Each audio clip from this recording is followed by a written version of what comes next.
Hi guys, welcome back to my YouTube channel. तो कल हम पढ़ रहे थे प्रस्तावना के बारे में ही, जिसमें हम समाजवाद के बारे में पढ़ रहे थे। तो मैंने आपको कल की वीडियो में बताया था कि समाजवाद को हमने दो प्रकार में देखा था कि मार्क्सवाद या साम्यवाद और साथ में लोकतांत्रिक समाजवाद। तो मैंने आपको कहा था कि आप यहाँ तक एक बार समाजवाद को अच्छे से तैयार करो, फिर मैं आगे आपको कल भारतीय समाजवाद के बारे में पढ़ाऊँगी। तो आज अब हमारा पहला टॉपिक आता है कि भारतीय समाजवाद क्या है, यानी कि भारत में क्या समाजवाद की अवधारणा को अपनाया जाता है। तो वैसे देखा जाए तो भारत के संविधान के अंदर समाजवाद को परिभाषित तो नहीं किया गया, लेकिन सुप्रीम कोर्ट का एक केस आता है जिसका नाम आता है DS नकारा केस। तो DS नकारा केस ये हुआ था 1982 का केस है। इसके अंदर सुप्रीम कोर्ट ने ये बताया कि समाजवाद को किस तरीके से परिभाषित किया जा सकता है। तो उन्होंने बताया कि आय की असमानता को कम करना। उन्होंने 3-4 पॉइंट बताए हैं। आय की असमानता को कम करना, फिर आता है जीवन स्तर की असमानता को कम करना,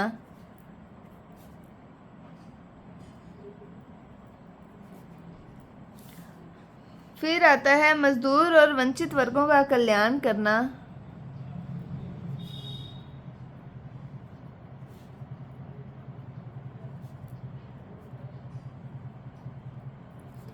और आता है शोषण की समाप्ति। तो भारतीय समाजवाद जो है वो ना मार्क्सवाद है, लेकिन लोकतांत्रिक समाजवाद के कुछ आसपास वो दिखता है कि हाँ, कुछ विशेषताएं उनकी मैच कर जाती हैं। लेकिन इसको अच्छे से परिभाषित किया गया है। सुप्रीम कोर्ट का केस है DS नकारा केस, 1982 का केस है, जिसमें बताया गया है कि आय की असमानता को कम करना, जीवन स्तर की असमानता को कम करना, मजदूर और वंचित वर्गों का कल्याण करना और शोषण की समाप्ति करना, ये बताया गया है समाजवाद के तत्वों के बारे में कि ये सब जब आ जाएंगे तब हमारे भारत में समाजवाद स्थापित हो जाएगा। तो भारतीय समाजवाद को ये बताया गया है। तो हमने समाजवाद के टोटल देखा जाए तो हमारे पॉइंट ऑफ व्यू से हम 3 टाइप देख सकते हैं कि एक तो हो गया मार्क्सवाद या फिर साम्यवाद जिसको हम कहते हैं, और एक हो गया लोकतांत्रिक समाजवाद। और हमारे भारत के संदर्भ में हमने देखा भारतीय समाजवाद के बारे में, जो कि सुप्रीम कोर्ट के कानून से तय किया गया है कि क्या है भारतीय समाजवाद। तो भारतीय समाजवाद के बारे में हमने देख लिया, और अगला वर्ड आता है हमारा पंथ निरपेक्षता। तो पंथ निरपेक्षता के बारे में, यानी कि सेकुलर जिसको कहा जाता है, पंथ निरपेक्ष, अब उसके बारे में देखते हैं कि पंथ निरपेक्ष क्या होता है। तो हम देखते हैं पंथ निरपेक्ष। तो हमने जैसे प्रस्तावना में पढ़ा था कि हम भारत के लोग भारत को संपूर्ण प्रभुत्व संपन्न समाजवादी, तो हमने हम यानी कि जनता के बारे में पढ़ा। उसके बाद में हमने संप्रभुत्व संपन्न के बारे संपूर्ण प्रभुत्व संपन्न के बारे में पढ़ा, और साथ में हमने किसके बारे में पढ़ा, फिर समाजवाद के बारे में। तो अब हमने पढ़ना है पंथ निरपेक्ष के बारे में। तो पंथ निरपेक्ष से क्या तात्पर्य होता है, इसको भी हम 3 पॉइंट्स में समझ सकते हैं। सबसे पहले आता है कि राज्य का कोई राजकीय धर्म ना हो।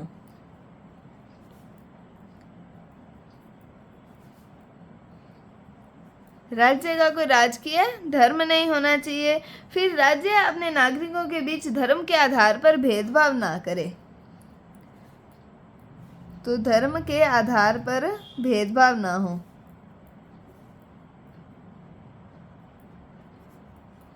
फिर आता है कि सभी धर्मों के अनुयायियों को समान रूप से धार्मिक स्वतंत्रता का अधिकार मिले।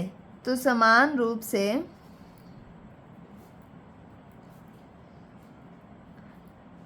धार्मिक स्वतंत्रता का अधिकार।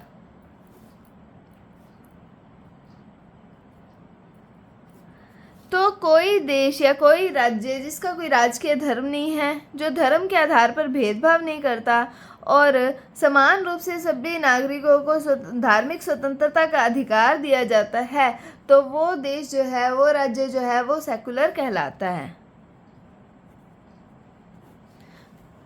तो ये है पंथ निरपेक्ष। अब हम देखते हैं कि धर्म राज्य को कितने भागों में बांटा जा सकता है, मतलब धर्म के आधार पर राज्यों को कितने प्रकार में बांटा जा सकता है। एक आता है धर्मतंत्र, जिसे कहा जाता है थियोक्रेसी। एक आता है नास्तिकता, जिसे कहा जाता है एथिज्म। और एक आता है पंथ निरपेक्ष, इसे क्या कहा जाता है, सेक्युलर। तो धर्म तंत्र, जहाँ पर राज्य धर्म जो है वही शासन का आधार होता है, यानी कि धर्म सर्वोपरि होता है जहाँ पर। इसका एग्जाम्पल क्या हो सकता है, जैसे कि अफगानिस्तान,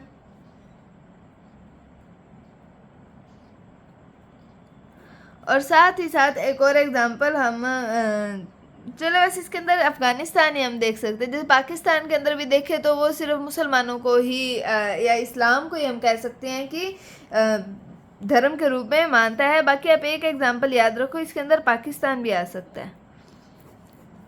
तो वहाँ पे हिंदुओं की हालात तो अच्छी वहाँ पर भी नहीं है, तो पाकिस्तान को भी हम इसमें ले सकते हैं। तो मतलब धर्म तंत्र जहाँ पर सार्वजनिक जीवन जो है और व्यक्तिगत जीवन दोनों में धर्म सर्वोपरि होना चाहिए।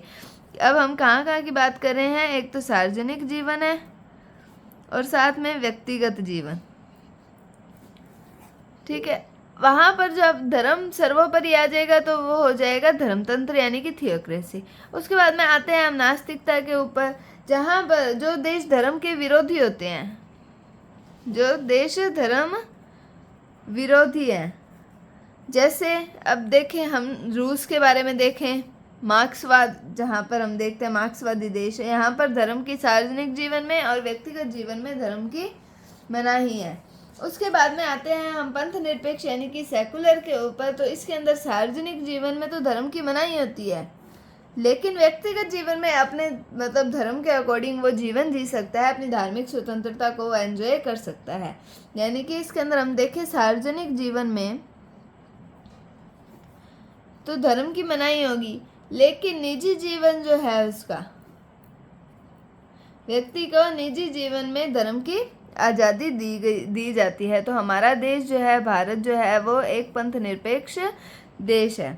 तो मतलब आप सार्वजनिक रूप से आप धर्म को मुद्दा नहीं बना सकते। हालांकि आजकल कई विचार ऐसे निकल कर आ रहे हैं जिसमें धर्म को मुद्दा बनाया जा रहा है। धर्म के आधार पर देश को देश के अंदर जो नागरिकों के बीच में हम कह सकते हैं भेदभाव कह सकते हैं, या फिर हम कह सकते हैं कि धर्म के आधार पर धर्म को लेकर स्पीच जो दी जाती है उसके अंदर कई लोगों में, हिंदू मुसलमानों में आक्रोश उत्पन्न होता है। कई दंगे फसाद देखने को मिलते हैं। अगर कोई मुसलमानों का त्यौहार होता है वहाँ पर हिंदू दंगे कर देते हैं, अगर हिंदुओं का होता है वहाँ पर मुस्लिम दंगे कर देते हैं। लेकिन कुल मिला के अगर हम देखें तो भारत एक पंथ निरपेक्ष देश है, जहाँ पर सार्वजनिक जीवन में तो धर्म की मनाही है, लेकिन व्यक्तिगत या निजी जीवन के अंदर धर्म को मानने की आज़ादी है। तो पंथ निरपेक्ष के अंदर हमने देखा कि राज्य जिसका कोई राजकीय धर्म नहीं होना चाहिए, राज्य में धर्म के आधार पर भेदभाव नहीं होना चाहिए और समान रूप से धार्मिक स्वतंत्रता का अधिकार दिया जाना चाहिए, वो देश जो है या वो राज्य जो है वो धर्म निरपेक्ष माना जाता है। उसके बाद में एक हमारे पास वर्ड आता है धर्मनिरपेक्ष, एक आता है पंथ निरपेक्ष। कौन कौन से वर्ड आते हैं? एक आता है हमारे पास धर्मनिरपेक्ष, एक आता है हमारे पास पंथ निरपेक्ष। तो धर्मनिरपेक्ष और पंथ निरपेक्ष, इंग्लिश में तो इनको सेक्युलर ही बोलते हैं, लेकिन हिंदी के अंदर दो वर्ड आते हैं। तो हमें क्या वर्ड यूज़ करना चाहिए?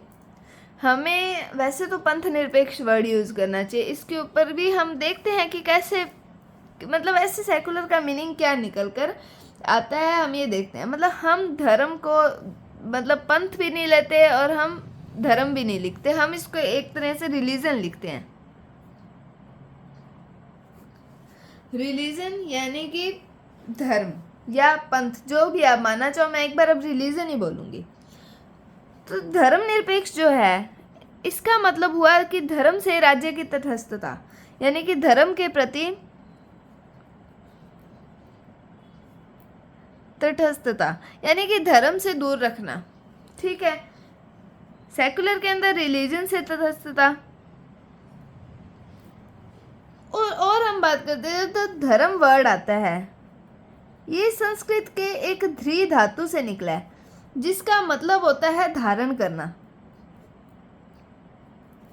और धारण करने योग्य क्या है, वो है धर्म। मतलब धर्म क्या है, करणीय है, जिसको हम करते हैं। मतलब करणीय क्या है, हमारा कर्तव्य।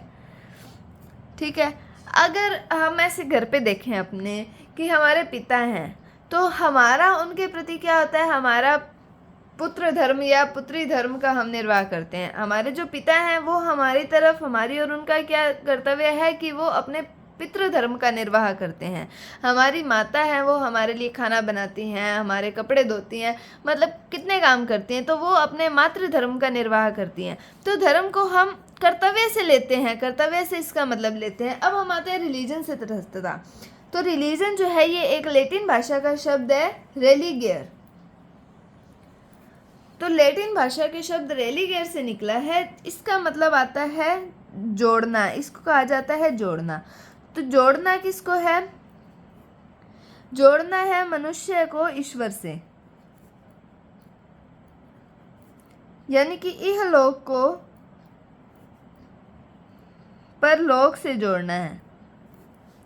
मनुष्य को ईश्वर से जोड़ना है, इहलौकिक को पारलौकिक से जोड़ना है। ये होता है मतलब रिलीजन का।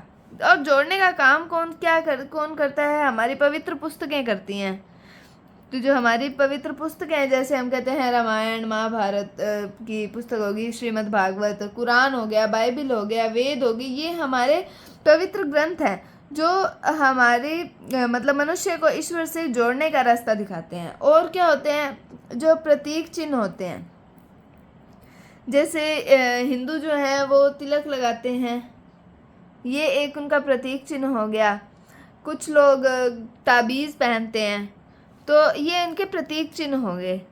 और फिर क्या होता है, एक जोड़ता है हमारा आचरण। जैसे हम पूजा पाठ करते हैं, नमाज अदा करते हैं मुस्लिम, कोई अपने देखते हैं कि जैसे शिव जी का रुद्राभिषेक किया जाता है। अब नवरात्रे चल रहे हैं तो माता रानी की पूजा की जाती है, तो ये हमारे आचरण में आ जाता है। ठीक है, तो ये होता है मनुष्य को ईश्वर के साथ जोड़ना। वो काम कौन करता है, रिलीजन। तो इसलिए पंथ निरपेक्ष जो है